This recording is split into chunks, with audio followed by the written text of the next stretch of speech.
Gents, I just want to pause the episode for a moment to let you know about the Strong Men of Value Academy. You will have heard me refer to it a number of times, and I want to bring more attention to it. So this isn't just a program, it's a life-changing environment and community of men who are focused on personal and professional growth. We're looking at areas of relationships, wealth, and health, things to help you thrive and maximize your life. Imagine having bi-monthly one-on-one coaching sessions with myself, weekly group coaching calls, and an incredible brotherhood of high achievers by your side.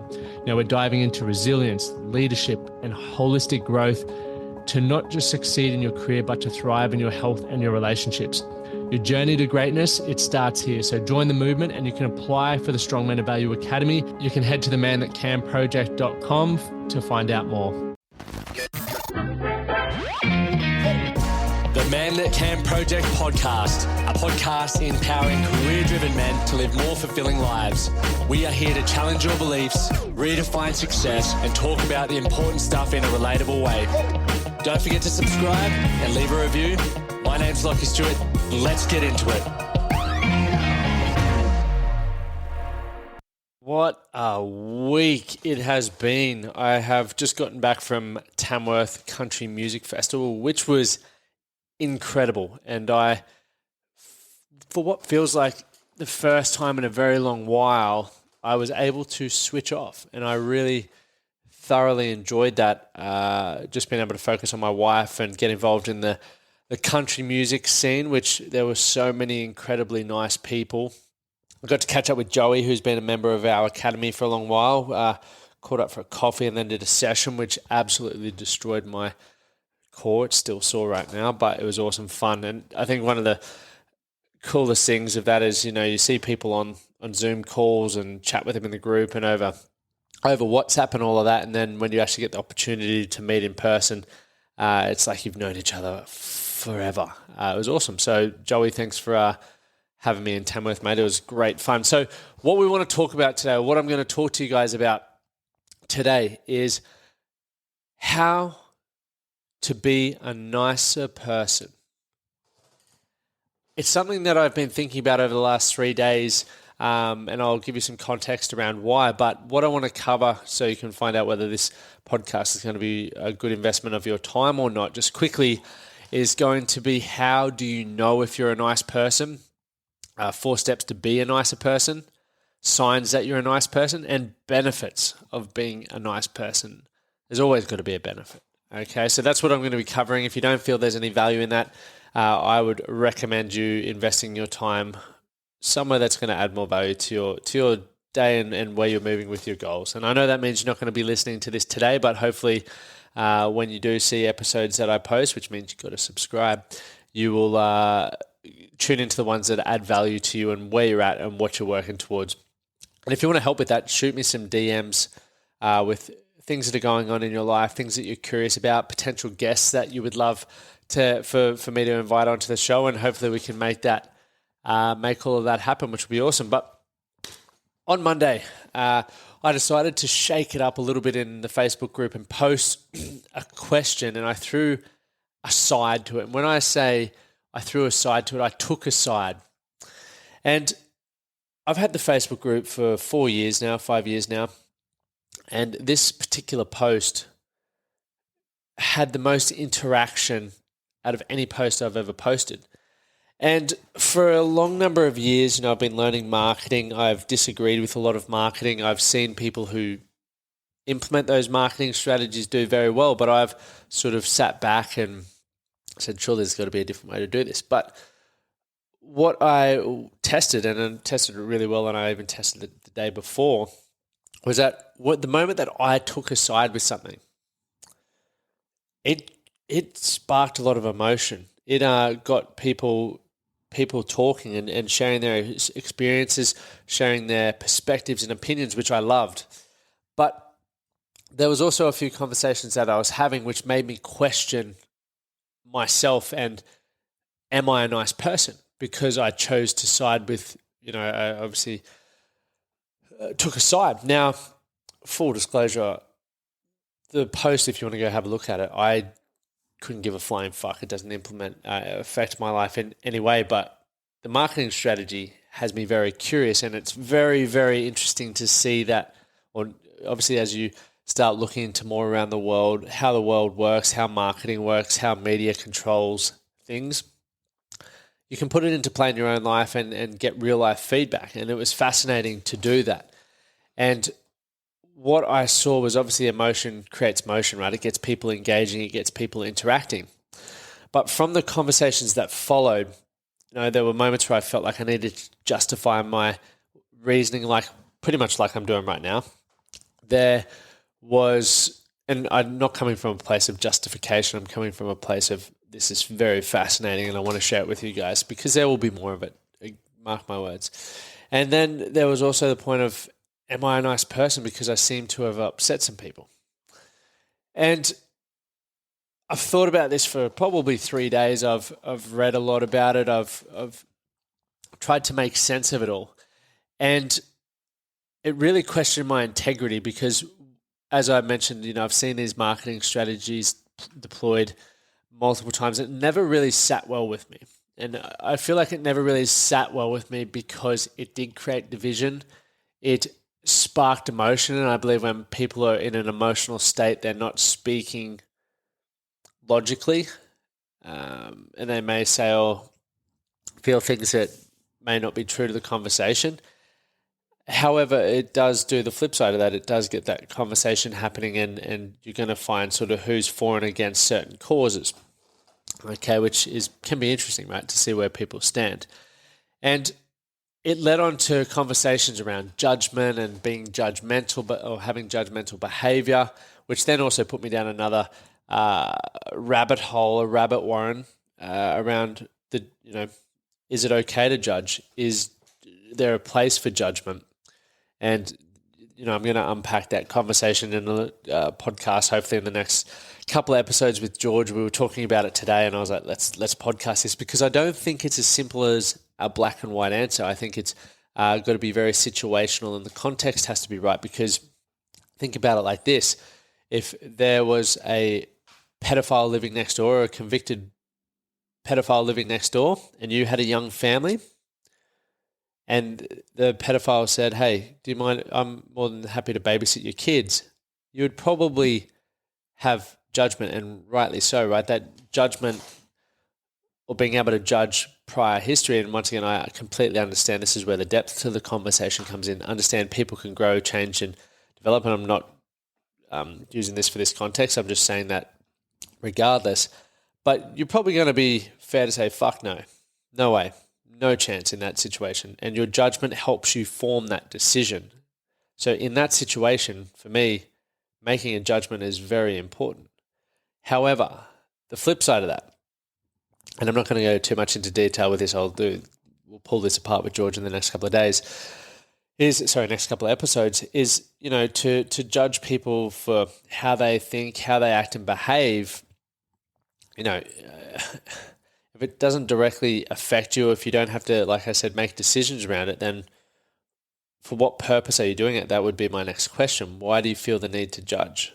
You're only shifting your focus probably to somewhere that it doesn't need to be, right? And the judgment, everyone has the right to make their own judgment around what they feel is going to work well in their life, what they don't, who they want to spend time around, where they want, even you guys would judge this podcast, whether you feel it's worth your time or whether you don't. And if you're still here, thank you so much. But it got me thinking, right? And that sort of led me to this question around, am I a nice person? And I believe I am. And what I went on down the rabbit warren was sort of thinking more about that because, I think about this. There's people in my life that I believe are confident, athletic, academic, theatrical, kind, compassionate, empathetic. They all have adjectives to describe my experiences with them, right? And some people may be sitting in a situation where you feel like you're not a nice person, or you may be surrounded by not nice people. But it's not that hard to become one, or it's not that hard to sort of even disassociate yourself from the hard people. So here's a few things that you can really think about that will help you, in my opinion, become a nice person. And you may be sitting there going, wow, Well, you may go, duh, I understand that, and I hope you're leaning into that. But there's going to be obviously a heap more, and I don't want to talk too much to them, but these are just a few that I've written down here. And the first one is being honest. Right? I think it's so important to stay true to yourself and your values. And this is why one of the most important things in life is understanding what you value and making sure that you can still express yourself nicely while being honest. So many of us don't feel we can be our authentic self. We don't feel like we can show up and share our opinions because we're worried about being judged. We're worried about upsetting others. We're worried about not saying the wrong things or not fitting in, okay, which are all normal and are all warranted, right? You're not going to fit in with everyone. People will judge you. People will have differing opinions with you. But if you're being honest to yourself, at least you can go to bed at night, putting your head on the pillow to go, you know what, I was the best version of myself and I stood up for what I believed in. I projected what I believed in today. And as you know, my opinion, as long as you're not being an absolute cunt to people, then that's completely fine. Like, because as I mentioned, that we need to have this view that we need to seek to understand in order to be understood. And as a result of that, we need to be empathetic and be able to control ourselves emotionally to be able to facilitate that conversation. If someone says something that they, is a differing opinion to you and you blow up, the last thing they're going to want to do is listen to your opinion. They're going to get emotionally charged as well. And when you've got two emotionally charged people, man, it's like watching fireworks go and you don't get anywhere. You just get tired, right? It becomes very, very tiring. Secondly, something that you can do to become a nicer person, be open-minded. Life is full of change. So when you're confronted with ideas or situations or even people that are unfamiliar or have different values and beliefs and ways of living to you, it can make negative emotions arise. It can make limiting beliefs pop up. Okay? But going back to what I mentioned a moment ago, it's that seek to understand why do they believe this is the right thing? Why do they enjoy doing that? Find out, get curious, ask questions, because you might literally learn something that changes your life. You might learn something that changes a belief that you've held on to deeply for years. And that might be the one belief that you needed to change in order to, create the life that you wanted to create, to be the father that you wanted to be. So it's an essential quality for learning and also absorbing information without judgment. There are so many things. And look, there are situations where I judge and I am aware that I'm judging and I'm going, fuck, man, pull your head in here. What can you learn? And after I've shifted my perspective and my attitude, I then go into the conversation. I do learn. I walk away going, I can't believe my first thought was that. I'm so grateful that I gave the time to be open-minded, to connect and learn what I've now just learned. Okay, so it's much easier to be nice when you're comfortable within yourself and in your environment. So if, I say that I live in the bubble, and it's only been a recent conversation that I've been having with my wife and a couple of friends, is like I feel like I need to test myself. I need to get outside of this bubble, the environment that I feel comfortable with, get away from all the people that I feel comfortable with and challenge myself, because life is about challenge. In my opinion, I love living a life that's full of challenges, as much as it can be tiring, but it forces you to bring the best. It forces you to show up with your A game. And so, like I was saying, it's so much easier to be nice when you're in that comfort zone. So if you feel like, either side of the coin there, I'm not saying you need to move out of your comfort zone. I'm saying if you feel you want to have an opportunity to be nicer, find a bit of certainty, find a bit of security in your environment and in the people that you spend time around, and also within yourself. What does that look like to be kind to yourself, to love yourself, and to be certain within yourself? How can you create that? Right? And it all comes back to being open-minded. The next one, look for ways to be helpful. This sort of jotted down off the back of being in Tamworth, and while I didn't focus too much on the Man That Can project, I focused a lot on helping my wife with, I was driving her around, getting the guitar ready, networking, going to shows, all of that sort of stuff. And I was really focusing on ways that I could be helpful so that it would minimize her stress and maximize her having a positive experience in that space. And sometimes it was small things like making breakfast or grabbing a coffee. Other times it was more substantial things like having to drive around all the place, do certain things, set up guitars, all that sort of stuff. So find ways to be helpful because people really appreciate that. And like I said, it's often the smaller things that, are the most appreciated. So tomorrow morning, get up, make yourself a coffee, and you might buy someone a coffee at a local coffee shop, or if you've got a partner at home or someone, do something nice for them. Make them a coffee or write them a little cheeky note and leave it on the kitchen counter. But you'll feel heaps nicer and people will also appreciate that. The final one, practice gratitude. This is game-changing for being a nicer person because when you're coming from a place of gratitude, thinking about the things that you're grateful for within your life, research suggests that gratitude can have many health benefits, right, including reducing stress and increasing happiness. So focusing on those positive thoughts, right, and if you're like me and it's not always at the forefront of your mind, having a routine or a journal, for example, where it asks you for 1 to 3 or maybe even more things that you're grateful for is helping you recondition yourself to look for those things that you've got now, because quite often we're not focused on what we have, we're focused on what we don't have. And it's not a fun place to live. It's hard to be nice when you're so fucking focused on what you don't have, right? So start conditioning yourself to think differently, okay? And here's the thing. How do you define nice? Well, what does it really mean to be nice? And how do you know if you're a nice person? Literally questions I was like, fuck, where do I fit into this? Because I think I'm nice, but how do people perceive me?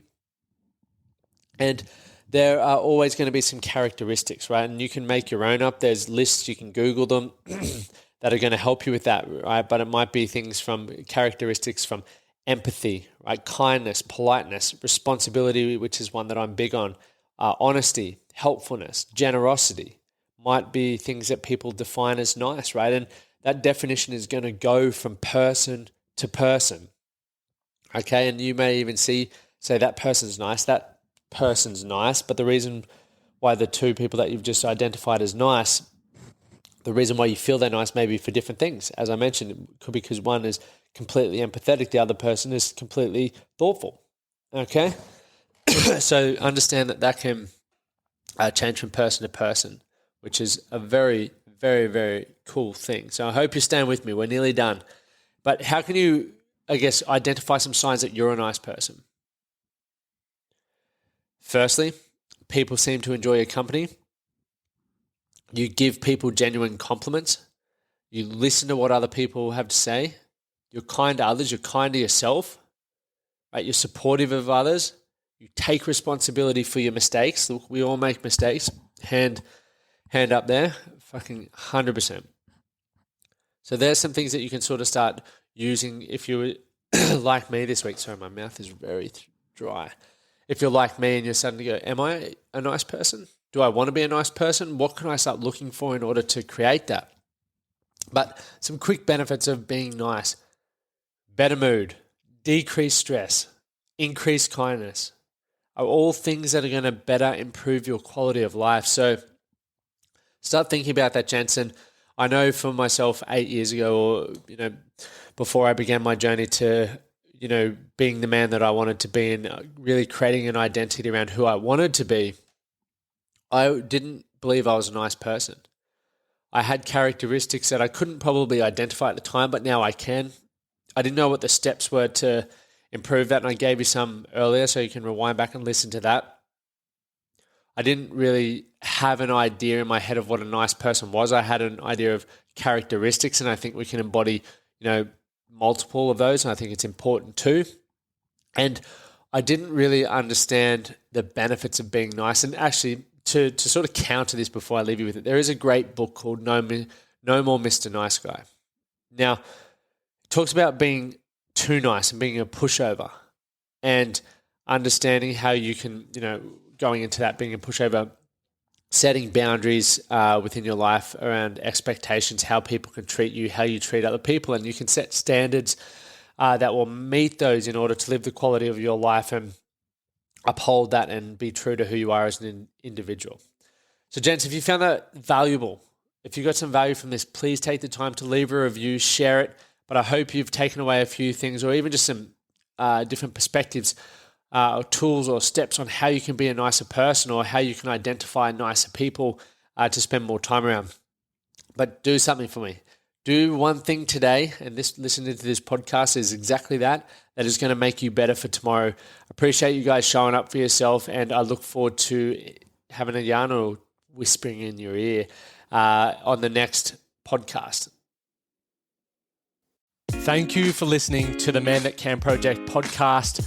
My name is Lachlan Stuart, and I hope you enjoyed this episode and found it helpful. If you did, please take a moment to rate and review the Man That Can Project on your favorite podcast platform. And don't forget to subscribe to stay up to date with our newest episodes. We'll see you again next time.